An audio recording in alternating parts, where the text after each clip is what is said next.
DK boss. तो दोस्तों आज आपका फिर से स्वागत है मेरे अपने यूट्यूब चैनल पे। और दोस्तों आज जो मैं बात करने जा रहा हूँ, आज हमारा ये डे 4 है। और दोस्तों हम पिछले 3 लेक्चर्स में बेहतरीन डिस्कशन कर चुके हैं। गवर्नमेंट जॉब्स को किस तरह से क्रैक किया जा सकता है, क्या मोटिवेशन रहेगा, किस तरह से आप अपने जो सेल्फ डिसिप्लिन है उसको मेंटेन रख सकते हैं दोस्तों। और दोस्तों आज जो हम बात कर रहे हैं वो सेल्फ एनालिसिस पे, कि दोस्तों आप कंटिन्यू तैयारी कर रहे हैं और आपको अभी तक ये नहीं पता कि मैं कौन सी स्टेज पे पहुंच चुका हूं। मान लो जैसे आजकल जो सारे एग्जाम्स हैं उनमें किसी में प्रीलिम्स, मेंस, स्टेज 3, स्टेज 4।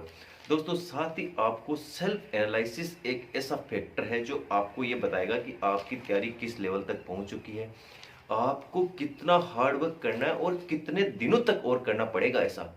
दोस्तों क्योंकि मान लो आप अभी प्रीलिम्स किसी कोई भी आप एग्जाम दे रहे हो, अगर आप उसका प्रीलिम्स क्वाल नहीं कर पा रहे हो तो आपको पता है कि आपके बेसिक्स क्लियर नहीं है। आप मेंस क्लियर नहीं कर पा रहे हो तो आपको ये पता है कि जो इसका जो एडवांस वर्जन है वो मैं अभी तक नहीं कर पा रहा हूँ क्लियर। साथ ही दोस्तों आजकल सारे एग्जाम्स में कंप्यूटर टाइपिंग ये सब चीज़ें हैं दोस्तों।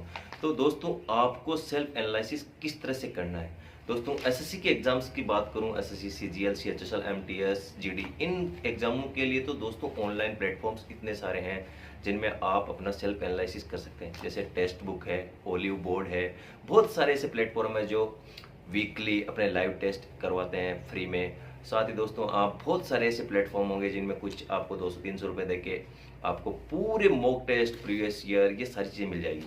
लेकिन दोस्तों मुझे यहाँ किसी का प्रमोशन नहीं करना, लेकिन जो चीज़ें मैंने यूज़ की है, जो सोर्सेज मैंने यूज़ की, मैं उनके बारे में सिर्फ बता रहा हूँ आपको। दोस्तों आपको सेल्फ एनालिसिस कैसे करना है। सबसे पहले तो दोस्तों आपको जो मैं आज जो सेल्फ एनालिसिस में जो हम बात करेंगे, सबसे पहले आपको अपना पूरा कंप्लीट सिलेबस पता होना चाहिए कि क्या मेरा सिलेबस है।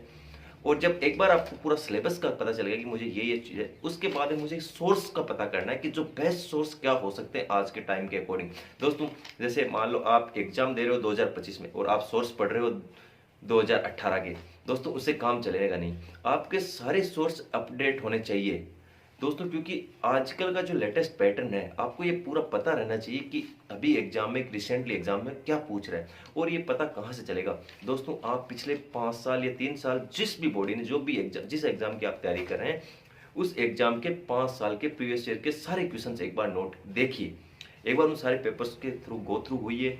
आपको ये पता चलेगा कि जो मैं कंटेंट पढ़ रहा हूँ, क्या जो मैं चीज़ें पढ़ रहा हूँ वो चीज़ें उस एग्जाम के जो प्रीवियस ईयर के जो क्वेश्चंस हैं वो उससे सोल्व हो पा रहे हैं। 20% हो रहे हैं, 50% हो रहे हैं, 60% हो रहे हैं, 80% हो रहे हैं। इससे आपको अपना अपना सबसे पहले अपने सोर्स के बारे में पता चलेगा दोस्तों। सोर्स के बारे में पता ऐसे चलेगा कि जब आप प्रीवियस ईयर क्वेश्चंस देखेंगे, आप उनको सोल्व करने की कोशिश करेंगे, तो आपको पता चलेगा कि जैसे मान लो मैं प्रीवियस ईयर का कोई भी पेपर उठाया और मेरे से 20%, 10% क्वेश्चन सोल्व रहे हैं, इसका मतलब मेरे सोर्स अपडेट नहीं है। अगर मैं 80-90% उनमें से क्वेश्चन कर पा रहा हूँ, इसका मतलब जो मेरे सोर्स है वो बहुत बढ़िया है दोस्तों। ये तो सबसे बात होगी सिलेबस। और उसके बाद दोस्तों जब आपका 70% सिलेबस कंप्लीट हो जाए, एक बार जब आप चाहे किसी से ऑफलाइन, ऑनलाइन, जो भी कोचिंग सोर्सेज आप यूज़ करते हैं, उनके बाद आपने उनका बढ़िया से रिवीजन कर लिया है। और दोस्तों मैं एक और चीज़ बता दूं, आप किसी भी कोचिंग को करिए, किसी भी जो भी आपको बेस्ट लगती है, लेकिन मैं एक ही चीज़ कह रहा हूँ, आप अपने कंटेंट पे भरोसा कीजिए।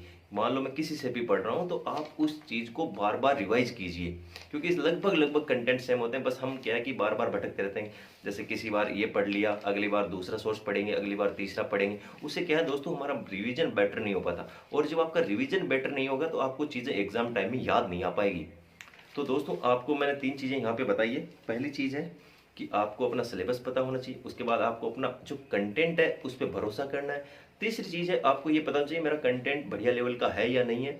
चौथा, उसके बाद जब दोस्तों आपका 70% सिलेबस कंप्लीट हो जाए, उसके बाद आपको मॉक्स स्टार्ट करने हैं। कई ऐसे एग्जाम है जिनमें आप ऑफलाइन पेपर होते हैं तो आप उसके हिसाब से पेपर दीजिए, और जो ऑनलाइन है, जो एसएससी के जो सारे एग्जाम्स है, रेलवे के जो एग्जाम्स हैं, इनमें सारे में ऑनलाइन होते हैं। तो आप ऑनलाइन प्रैक्टिस दोस्तों सबसे पहले प्रीवियस ईयर की कीजिए, क्योंकि जो भी एग्जाम का नया पेपर आएगा वो पिछले पैटर्न से थोड़ा सा भी चेंजेस आएंगे, लेकिन मतलब जो क्वेश्चन का जो लेवल है, इन सब चीज़ों का आपको जो पता रहेगा कि कितनी माइनस मार्किंग हो रही है दोस्तों। साथ ही आपको ये भी पता चलेगा कि कितने आप जो तुक्के मार रहे हैं एग्जाम्स में, कितने आपको रियल में एग्जाम में जो क्वेश्चन है वो आ रहे थे। तो दोस्तों यहाँ से आपको अपना सेल्फ एनालिसिस करना है। और दोस्तों सिर्फ मॉक टेस्ट या जो टेस्ट है, टेस्ट सीरीज ज्वाइन करने से कुछ नहीं होगा।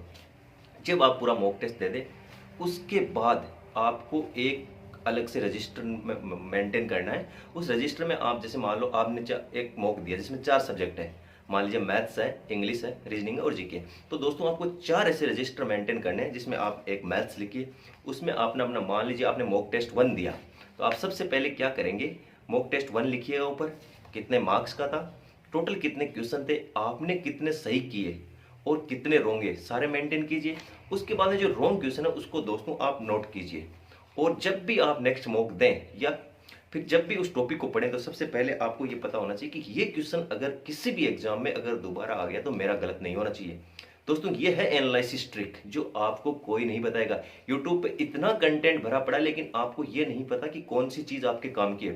दोस्तों मैं जो आपको चीज़ बता रहा हूँ पर्सनल एक्सपीरियंस, मेरे आसपास के जो दोस्त हैं जो अभी भी तैयारी कर रहे हैं, कुछ लोग सिलेक्ट हो चुके हैं, इन सब चीज़ों का जो निचोड़ है दोस्तों वो मैं आपके सामने ला रहा हूँ। अगर आप इस तरह से स्ट्रेटेजी बना के एग्जाम करेक्ट करते हैं तो मैं गारंटी के साथ कहता हूँ आपको सक्सेस बहुत जल्दी मिलेगी। दोस्तों बहुत सारी गलतियां हमने भी की लेकिन हमें उस टाइम कोई इतना गाइड करने वाला नहीं था, लेकिन दोस्तों मैं इस चीज़ को समझते हुए मैंने ये ध्यान सोचा है कि हाँ यार मैं स्टूडेंट्स के लिए जो अभी जो गवर्नमेंट जॉब की तैयारी करें उनके लिए मैं क्या कर सकता हूँ, मैं अपने समाज के लिए क्या कर सकता हूँ, इसके लिए मैंने दोस्तों अपने यूट्यूब चैनल ओपन किया है। और दोस्तों मेरे यूट्यूब चैनल का नाम है डीके बॉस। इसको ज़्यादा से ज़्यादा शेयर कीजिए ताकि उन लोगों के पास गाइडेंस पहुंचे जिनको ये तो पता है वो तैयारी कंटिन्यू कर रहे हैं 2 3 4 साल से लेकिन सिलेक्शन नहीं हो पा रहा, और उनको प्रॉपर गाइडेंस का नहीं पता कि किस रूट से अपन जाएं तो अपन को जल्दी सक्सेस मिल सकती है। तो दोस्तों मेरे चैनल को लाइक शेयर और सब्सक्राइब जरूर कीजिए और इसी तरह के मैं वीडियो लाता रहूँगा दोस्तों।